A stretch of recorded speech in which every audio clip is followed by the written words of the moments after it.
ចាំទុំរំព្រះយេស៊ូវយាងមកដោយសារទ្រង់យើងនឹងមានចិត្តមកទល់តែទ្រង់យាងមកអាចចិត្តយើងខ្ញុំថយសង្ឃឹមទៅមានការបួងច្រើនផងមានតែពឹងទ្រង់ឲ្យបានជាប់នៅជាមួយនឹងព្រះអង្គចូលកាន់ចិត្តជាជាប់ចាំទុំរំព្រះយេស៊ូវយាងមកដោយសារទ្រង់យើងនឹងមានចិត្តមកទល់តែទ្រង់យាងមក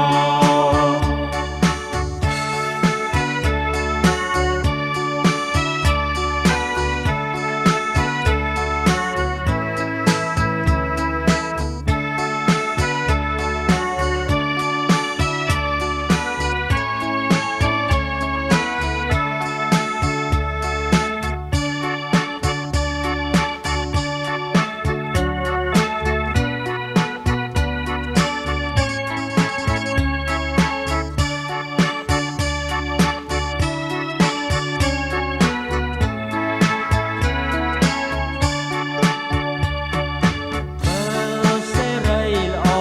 ចង់ពេចមកហើយស្ដាប់ទៅលើព្រមត្រាយដោយពឹងនៅទ្រង់អោព្រះអង្គអើយចិត្តមិនដែលផ្លាស់ប្រែចូលកាន់ចិត្តជាជាប់ចាំទុំរំព្រះយេស៊ូវយាងម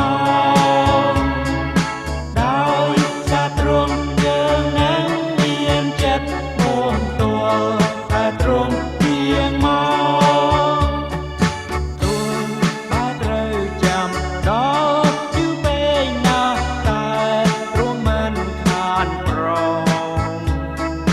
ទ្រង់យាងមកវិញហាឡេលូយ៉ាយើងមិនចេះព្រួយសង